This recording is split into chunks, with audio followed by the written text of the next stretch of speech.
بسم الله الرحمن الرحيم إنا أرسلنا نوحا إلى قومه أن أنذر قومك من قبل أن يأتيهم عذاب أليم.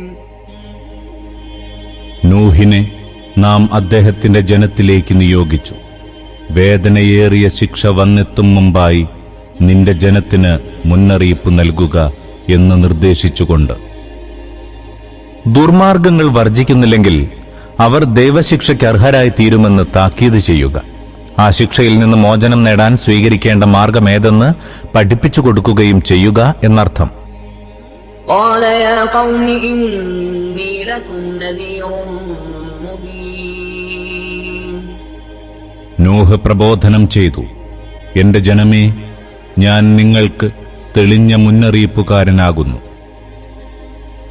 أن اعبدوا الله واتقوه وأطيعون. അല്ലാഹുവിനെ ഇബാദത്ത് ചെയ്യണമെന്നും അവനെ ഭയപ്പെടണമെന്നും എന്നെ അനുസരിക്കണമെന്നും ഞാൻ നിങ്ങളോടുണർത്തുന്നു. ഈ മൂന്ന് കാര്യങ്ങളാണ് തന്റെ പ്രബോധന പ്രവർത്തനത്തിന് തുടക്കം കുറിച്ച് നൂഹ് നബി ജനസമക്ഷം സമർപ്പിച്ചത്. 1, അല്ലാഹുവിനോടുള്ള അടിമത്തം. 2, ഭയഭക്തി. 3, റസൂലിനോടുള്ള അനുസരണം. അല്ലാഹുവിനോടുള്ള അടിമത്തത്തിന്റെ താൽപര്യമിതാണ്. ദൈവേതരന്മാരോട് അടിമത്തവും ആരാധനയും വർജിച്ച് അല്ലാഹുവിനെ മാത്രം ആരാധ്യനായി അംഗീകരിച്ച് അവനെ മാത്രം ആരാധിക്കുകയും അവന്റെ ആജ്ഞകൾ അനുവർത്തിക്കുകയും ചെയ്യുക. തഖ്വയുടെ അർത്ഥം ഇപ്രകാരമാണ്: അല്ലാഹുവിന്റെ അപ്രീതിക്കും കോപത്തിനും ഇടയാക്കുന്ന എല്ലാ കാര്യങ്ങളും വർജിക്കുകയും ദൈവഭയമുള്ളവർ സ്വീകരിക്കേണ്ട ജീവിതചര്യ സ്വീകരിക്കുകയും ചെയ്യുക. എന്നെ അനുസരിക്കുക എന്ന മൂന്നാമത്തെ കാര്യത്തിന്റെ താൽപര്യം അല്ലാഹുവിന്റെ ദൂതനെന്ന നിലയ്ക്ക് ഞാൻ നിങ്ങൾക്ക് നൽകുന്ന വിധിവിലക്കുകൾ അനുസരിക്കുക എന്നാണ്.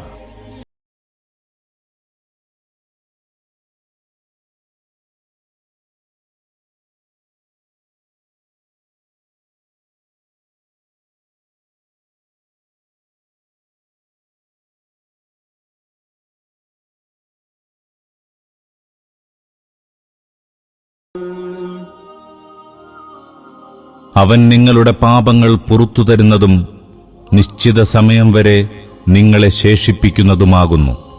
അല്ലാഹു നിശ്ചയിച്ച സമയമെത്തിയാൽ പിന്നെ ഒട്ടും പിന്തിക്കപ്പെടുകയില്ല. നിങ്ങൾ അതറിഞ്ഞിരുന്നുവെങ്കിൽ.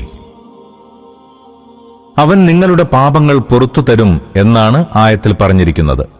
അല്ലാഹു നിങ്ങളുടെ പാപങ്ങളിൽ ചിലത് പുറത്തുതരും എന്നല്ല ഇതിന്റെ ആശയം. നിങ്ങളുടെ മുമ്പിൽ ഞാൻ സമർപ്പിച്ച ഈ 3 കാര്യങ്ങൾ അംഗീകരിക്കുന്ന പക്ഷം ഇതുവരെ നിങ്ങൾ ചെയ്തു പോയ പാപങ്ങളെല്ലാം പൊറുക്കപ്പെടുമെന്നാണ്. ഒരു നിശ്ചിത അവധി വരെ നിങ്ങളെ ശേഷിപ്പിക്കുന്നതുമാകുന്നു എന്ന് പറഞ്ഞതിന്റെ താൽപര്യം, ഈ 3 കാര്യങ്ങൾ സ്വീകരിക്കുന്ന പക്ഷം അല്ലാഹു നിങ്ങളുടെ സ്വാഭാവിക മരണത്തിന് നിശ്ചയിച്ചിട്ടുള്ള അവധി വരെ ഇഹലോകത്ത് ജീവിക്കാൻ നിങ്ങൾക്ക് അവസരം നൽകുമെന്നാണ്. അല്ലാഹു നിശ്ചയിച്ച സമയം എന്നതുകൊണ്ട് വിവക്ഷിക്കുന്നത് അല്ലാഹു ഒരു ജനത്തിന് ശിക്ഷ ഇറക്കാൻ നിശ്ചയിച്ച സമയമാണ്. അതു സംബന്ധിച്ച് വിശുദ്ധ ഖുർആനിൽ പല സ്ഥലങ്ങളിലും ഇപ്രകാരം ഖണ്ഡിതമായി പ്രസ്താവിച്ചിട്ടുണ്ട്. ഏതെങ്കിലും ഒരു ജനത്തിന് ശിക്ഷ ഇറക്കണമെന്ന് അല്ലാഹു തീരുമാനിച്ചാൽ പിന്നെ അതിനുശേഷം സത്യവിശ്വാസം കൈക്കൊണ്ടാലും അവർക്ക് മാപ്പ് നൽകപ്പെടുന്നതല്ല. പ്രവാചകനിലൂടെ ദൈവിക സന്ദേശം ലഭിച്ച ശേഷം നിങ്ങൾ പിന്നിട്ട ഇത്രയും കാലം വാസ്തവത്തിൽ വിശ്വാസം കൈക്കൊള്ളുന്നതിന് നിങ്ങൾക്ക് നൽകപ്പെട്ട അവധിയാണെന്ന് ശരിക്കും മനസ്സിലാക്കേണ്ടതുണ്ട്. ഈ അവധി തീർന്നു കഴിഞ്ഞാൽ പിന്നെ ദൈവശിക്ഷയിൽ നിന്ന് രക്ഷപ്പെടാൻ ഒരു പഴുതുമില്ല. അതുകൊണ്ട് നിങ്ങൾ വിശ്വാസത്തിലേക്ക് വരിക. ദൈവിക ശിക്ഷ ആസന്നമാകുന്ന സമയം വരെ അത് നീട്ടിവെച്ചുകൂടാ. قال رب إني دعوت قومي ليلا ونهارا. നൂഹ് അല്ലാഹുവിനോട് ബോധിപ്പിച്ചു, നാഥ, രാവും പകലും ഞാൻ എന്റെ ജനത്തെ വിളിച്ചുകൊണ്ടിരുന്നു. നൂഹ് നബിയുടെ സുദീർഘമായ കാലത്തെ പ്രബോധന ചരിത്രം ഇടയ്ക്ക് വിട്ടുകളഞ്ഞ് അദ്ദേഹം തന്റെ ദൗത്യത്തിന്റെ അവസാന നാളുകളിൽ അല്ലാഹുവിനോട് ബോധിപ്പിച്ച ആവലാതി ഉദ്ധരിക്കുകയാണിവിടെ. فلم يزدهم دعائي إلا فرارا.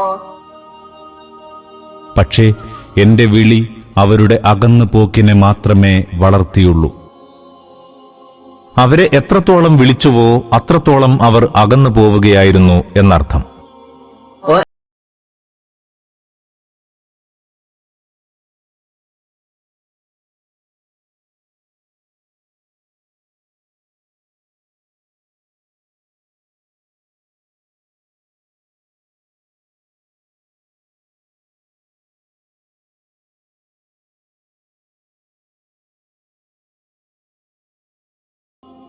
നീ അവർക്ക് പാപം പുറത്തു കൊടുക്കുന്നതിനു വേണ്ടി ഞാൻ വിളിച്ചപ്പോഴൊക്കെയും അവർ ചെവിയിൽ വിരലു തിരുകി വസ്ത്രം കൊണ്ട് മുഖം മൂടി സ്വന്തം നിലപാടിൽ ശഠിച്ചു നിൽക്കുകയും മഹാഗർവിഷ്ഠരാവുകയും ചെയ്തു. അവർ ധിക്കാരഭാവം വെടിഞ്ഞ് മാപ്പ് തേടുന്നവരാവണമെന്ന ആശയമാണ് നീ പുറത്തു കൊടുക്കുന്നതിനു വേണ്ടി എന്ന വാക്യം ഉൾക്കൊള്ളുന്നത്. കാരണം അപ്പോഴാണ് അവർക്ക് അള്ളാഹുവിന്റെ മാപ്പ് ലഭിക്കുക. മുഖം മൂടുക എന്നതിന്റെ താൽപര്യം ഒരുപക്ഷെ ഇപ്രകാരമായിരിക്കും: അവർ നൂഹ് നബിയുടെ ഭാഷണം ശ്രദ്ധിക്കുന്നത് പോകട്ടെ, അദ്ദേഹത്തെ കാണുന്നത് പോലും ഇഷ്ടപ്പെട്ടിരുന്നില്ല. അല്ലെങ്കിൽ താൽപര്യം ഇങ്ങനെയാവാം: അദ്ദേഹത്തിന് മുന്നിലൂടെ കടന്നു പോകുമ്പോൾ തങ്ങളെ അദ്ദേഹത്തിന് തിരിച്ചറിയാനും സംസാരിക്കാനും ഇടകിട്ടാതിരിക്കാൻ അവർ മുഖം മറച്ചുപിടിച്ചു കടന്നു കളയുകയായിരുന്നു. മക്കയിലെ അവിശ്വാസികൾ മുഹമ്മദിനോട് സ്വീകരിച്ച അതേ നിലപാട് തന്നെയായിരുന്നു ഇത്. സൂറ ഹൂദ് 5-ാം സൂക്തത്തിൽ അവരുടെ ഈ രീതിയെ ഇപ്രകാരം പരാമർശിച്ചിട്ടുണ്ട്: നോക്കുക, ഇക്കൂട്ടർ ദൈവദൂതനിൽ നിന്ന് മറഞ്ഞിരിക്കാൻ തങ്ങളുടെ മാറുകൾ തിരിക്കുന്നു. അറിഞ്ഞിരിക്കുക, അവർ തങ്ങളെ വസ്ത്രം കൊണ്ട് മൂടുമ്പോൾ അള്ളാഹു അവരുടെ പരസ്യവും രഹസ്യവും അറിയുന്നുണ്ട്. അവനോ മനസ്സുകളിൽ ഒളിഞ്ഞു കിടക്കുന്നത് പോലും അറിയുന്നവനല്ലോ. വിശദീകരണത്തിന് ഹൂദ് 5-6 സൂക്തങ്ങളുടെ വിശദീകരണം ശ്രദ്ധിക്കുക. ഇവിടെ ഗർവ് എന്നതുകൊണ്ട് ഉദ്ദേശ്യം സത്യത്തിനു മുമ്പിൽ തലകുനിക്കുന്നതും ദൈവദൂതന്റെ സതുപദേശങ്ങൾ കൈക്കൊള്ളുന്നതും അവർ തങ്ങളുടെ നിലയ്ക്കും വിലയ്ക്കും കുറച്ചിലായി കരുതി എന്നാണ്.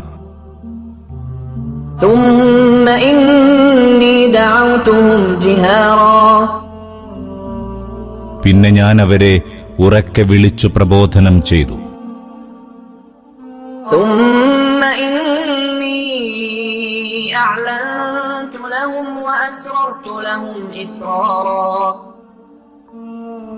പിന്നെ പരസ്യമായും വളരെ രഹസ്യമായും ഉപദേശിച്ചു നോക്കി. ഞാൻ പറഞ്ഞു: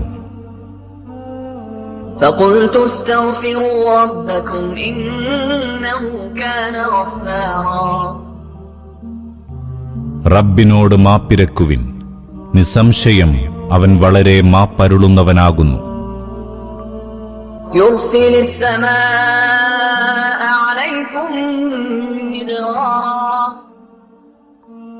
നിങ്ങൾക്കവൻ ധാരാളം മഴ പെയ്യിച്ചു തരും.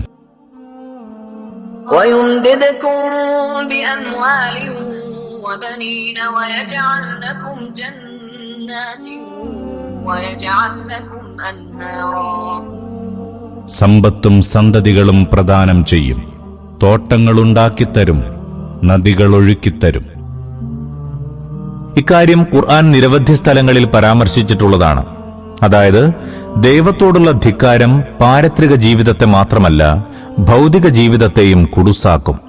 മറിച്ച് ഒരു സമൂഹം ധിക്കാരത്തിന് പകരം ദൈവഭക്തിയും ദൈവത്തിന്റെ വിധികളോട് വിധേയത്വവും കൈക്കൊള്ളുകയാണെങ്കിൽ അത് പരലോകത്ത് മാത്രമല്ല അവർക്ക് ഗുണകരമാവുക, അവരുടെ ഭൗതിക ജീവിതത്തിലും അനുഗ്രഹങ്ങൾ വർഷിക്കും. സൂറ ത്വാഹ 124-ാം സൂക്തത്തിൽ പറയുന്നു: ആർ എന്റെ സ്മരണയിൽ നിന്ന് പിന്തിരിഞ്ഞു പോകുന്നുവോ അവർക്ക് ഇഹത്തിൽ കുടുസായ ജീവിതമാണുള്ളത്. ഉയിർത്തെഴുന്നേൽപ്പ് നാളിലും നാം അവനെ അന്ധനായി എഴുന്നേൽപ്പിക്കുന്നു. സൂറ അൽ മാഇദ 66-ാം സൂക്തത്തിൽ പറയുന്നു: ഈ വേദവിശ്വാസികൾ അള്ളാഹു അവർക്ക് അവതരിപ്പിച്ചു കൊടുത്ത തൗറാത്തും ഇഞ്ചീലും മറ്റു വേദങ്ങളും നിലനിർത്തുകയാണെങ്കിൽ അവർക്കായി വിഭവങ്ങൾ മീതെ നിന്ന് വർഷിക്കുകയും താഴെ നിന്ന് ഒഴുക്കുകയും ചെയ്യും. അൽ ആറാഫ് 96-ാം സൂക്തത്തിൽ പറയുന്നു: നാട്ടുകാർ സത്യം വിശ്വസിക്കുകയും ദൈവഭക്തി പുലർത്തുകയും ചെയ്യുകയാണെങ്കിൽ വിണ്ണിലും മണ്ണിലും നാം അവർക്ക് അനുഗ്രഹ കവാടങ്ങൾ തുറന്നു കൊടുക്കുന്നതാകുന്നു. സൂറ ഹൂദ് 52-ാം സൂക്തത്തിൽ ഹൂദ് നബി സ്വന്തം ജനതയെ ഉദ്ബോധിപ്പിക്കുന്നു: എന്റെ ജനമേ, അള്ളാഹുവിനോട് മാപ്പിരക്കുവിൻ, അവങ്കലേക്ക് പശ്ചാത്തപിച്ചു മടങ്ങുവിൻ. അവൻ നിങ്ങൾക്കുമീതെ ആകാശത്തിന്റെ കവാടങ്ങൾ തുറന്നിടും, നിങ്ങളുടെ നിലവിലുള്ള ശക്തിക്കുമേൽ കൂടുതൽ ശക്തി ചേർത്തു തരികയും ചെയ്യും. സൂറ ഹൂദിൽ തന്നെ 3-ാം സൂക്തത്തിൽ നബി തിരുമേനി മുഖേന മക്കാവാസികളെ അഭിസംബോധന ചെയ്തുകൊണ്ടും ഇക്കാര്യം അരുളിയിട്ടുണ്ട്. റബ്ബിനോട് മാപ്പിരക്കുവിൻ, അവങ്കിലേക്ക് പശ്ചാത്തപിച്ചു മടങ്ങുവിൻ, എങ്കിൽ നിശ്ചിത കാലം വരെ അവൻ നിങ്ങൾക്ക് ഉത്തമ ജീവിത വിഭവങ്ങൾ നൽകുന്നതാകുന്നു. നബി തിരുമേനി ഖുറൈശികളോട് പ്രസ്താവിച്ചതായി ഹദീസിൽ ഇപ്രകാരം ഉദ്ധരിക്കപ്പെട്ടിരിക്കുന്നു: ഒരു വചനം അത് നിങ്ങൾ അംഗീകരിക്കുകയാണെങ്കിൽ അറബികളും അനറബികളും നിങ്ങൾക്ക് വിധേയരാകും. കൂടുതൽ വിശദീകരണത്തിന് സൂറ ഹൂദ് 3:50, ത്വാഹ 124 എന്നീ സൂക്തങ്ങളുടെ വിശദീകരണവും സൂറ സ്വാദിന്റെ ആമുഖവും ശ്രദ്ധിക്കുക. ഖുർആന്റെ ഈ മാർഗദർശനം പ്രായോഗികമാക്കി ഒരു ക്ഷാമവേളയിൽ ഉമർ റളിയല്ലാഹു അൻഹു മഴയ്ക്ക് വേണ്ടി പ്രാർത്ഥിക്കുകയുണ്ടായി. അദ്ദേഹം പാപമുക്തിക്ക് വേണ്ടി മാത്രമേ പ്രാർത്ഥിച്ചുള്ളൂ. ആളുകൾ ബോധിപ്പിച്ചു, അങ്ങ് മഴയ്ക്ക് വേണ്ടി പ്രാർത്ഥിച്ചില്ലല്ലോ. അദ്ദേഹം പറഞ്ഞു, ഞാൻ ആകാശത്തിന്റെ മഴ വർഷിക്കുന്ന വാതിലുകൾ മുട്ടിയിട്ടുണ്ട്. അനന്തരം അദ്ദേഹം സൂറ നൂഹിലെ സൂക്തങ്ങൾ ഓതി കേൾപ്പിച്ചുവെന്ന് ഇബ്നു ജരീർ, ഇബ്നു കസീർ എന്നിവർ ഉദ്ധരിക്കുന്നു. മറ്റൊരു സംഭവം കശാഫ് രേഖപ്പെടുത്തുന്നു. ഒരിക്കൽ ഹസൻ ബസ്രിയുടെ സദസ്സിൽ ഒരാൾ വരൾച്ചയെക്കുറിച്ച് ആവലാതിപ്പെട്ടു. അദ്ദേഹം പറഞ്ഞു, അള്ളാഹുവിനോട് മാപ്പ് തേടുക. മറ്റൊരാൾ ദാരിദ്ര്യത്തെക്കുറിച്ച് ആവലാതിപ്പെട്ടു. മൂന്നാമതൊരാൾ മക്കളില്ലാത്തതിനെക്കുറിച്ച് പരാതിപ്പെട്ടു. തന്റെ വിള മോശമായതിനെക്കുറിച്ചായിരുന്നു നാലാമന്റെ പരാതി. എല്ലാവർക്കും അദ്ദേഹം നൽകിയ ഉത്തരം അള്ളാഹുവിനോട് മാപ്പിരക്കുക എന്നതു തന്നെയായിരുന്നു. ആളുകൾ ചോദിച്ചു, ഇതെന്താണ് ഇങ്ങനെ? അങ്ങ് വ്യത്യസ്തമായ പരാതികൾക്ക് ഒരേ പരിഹാരമാണല്ലോ നിർദ്ദേശിക്കുന്നത്. മറുപടിയായി സൂറ നൂഹിലെ ഈ സൂക്തങ്ങൾ ഓതി കേൾപ്പിക്കുകയാണ് അദ്ദേഹം ചെയ്തത്.